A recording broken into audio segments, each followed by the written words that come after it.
Bonjour, je m'appelle Renaud Ebrard, je suis psychologue clinicien, enseignant-chercheur en psychologie à l'Université de Lorraine et j'étudie la télépathie, les précognitions, les fantômes, la psychocinèse et bien d'autres expériences étranges.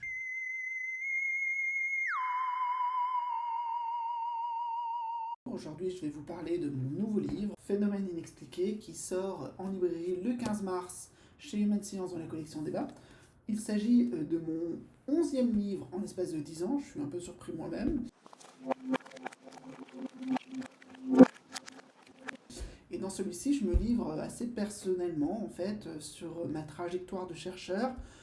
qui a découvert la parapsychologie alors que j'étais étudiant en psychologie. Je vais vous donner quelques pistes de ce que vous allez pouvoir découvrir dans le livre au travers de son sommaire. Alors, ça commence par un prologue qui s'appelle Le trouble fait de la science, puisqu'il s'est trouvé que j'ai posé une question un petit peu naïve et iconoclaste lors d'une fête de la science en 2004, où je demandais aux chercheurs qui étaient là présents en train de discuter de découvertes scientifiques, de transgressions, de curiosité, ce qu'ils pensaient de la parapsychologie en tant que discipline savante. Alors bien sûr, cette question a suscité un certain tollé et j'analyse encore aujourd'hui la portée de ces réponses et comment finalement j'essaye d'informer des chercheurs, des collègues aujourd'hui de ce que pourrait vraiment être la parapsychologie, contrairement à certains préjugés qui circulent aisément. Et je suis obligé de défaire beaucoup de ces idées reçues qu'on va avoir sur ce domaine et expliquer pourquoi il en est ainsi culturellement, scientifiquement, etc.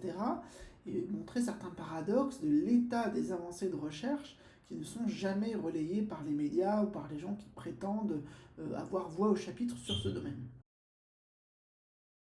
Le chapitre 2 porte le nom Les laboratoires de l'inconcevable et je vais justement faire le tour un petit peu de certains de ces endroits assez inconnus qui produisent des données expérimentales, qui tentent de les reproduire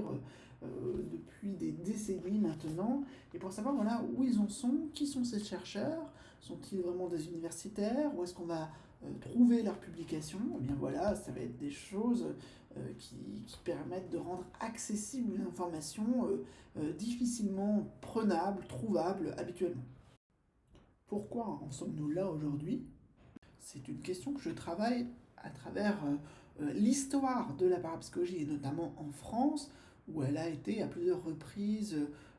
vraiment très sollicitée, très encouragée avec des chercheurs de renom. Il y a eu comme ça des cycles d'intérêt et de rejet de cette discipline. Et du coup, je montre comment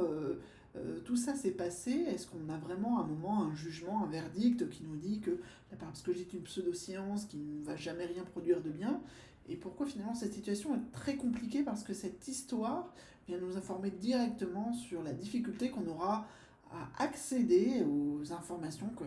qui viennent de la parapsychologie internationale et de ses avancées. Un des points peut-être un peu polémiques dans ce livre, c'est la façon de discuter l'opposition assez factice finalement de la zététique à la française. Alors je dis tout le bien que je pense de la zététique quand elle est bien faite, mais il y a malheureusement des dérives en termes de désinformation, de militance pseudo-scientifique qui vient complètement défaire les travaux des chercheurs qui sont pourtant accomplis de manière rigoureuse, même s'ils ne sont pas toujours concluants, même s'il y a aussi des problèmes méthodologiques, statistiques ou de fraude, mais le jugement qui va être porté par certains acteurs de la zététique ou de ce débat est parfois totalement faussé, et c'est donc très intéressant d'aller pointer un petit peu ces petites erreurs de nos collègues.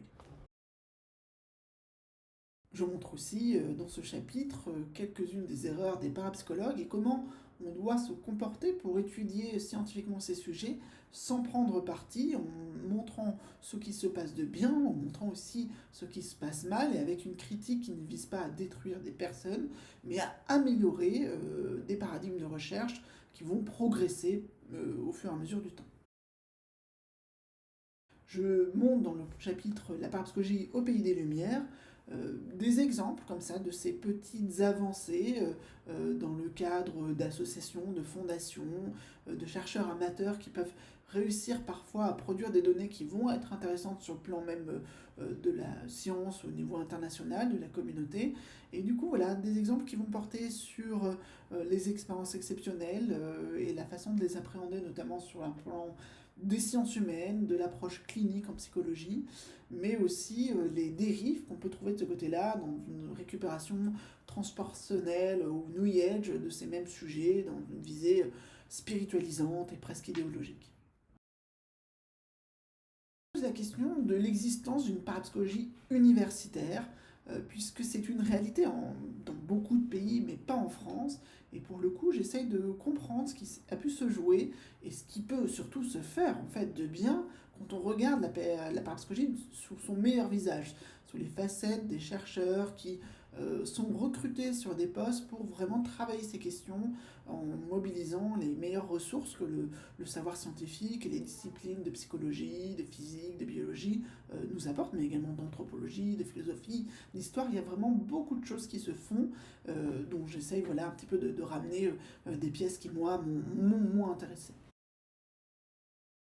Entre légitimation et subversion revient sur le statut un peu particulier de la parapsychologie, qui n'est pas une science encore totalement acceptée, dont les résultats pourraient vraiment s'intégrer dans des modèles explicatifs qui feraient consensus. Aujourd'hui, il y a beaucoup de débats même au sein de cette communauté de chercheurs pour savoir comment on interprète les anomalies qui ont pu être détectées ici et là et qui ne répondent pas forcément toujours aux exigences qu'on peut avoir en sciences expérimentales. Il y a certains paradoxes dans cette approche qui nous fait accueillir avec prudence ces preuves qui répondent à certaines des exigences qu'on pourrait avoir sur le plan empirique, mais qui ne répondent pas encore à toutes les exigences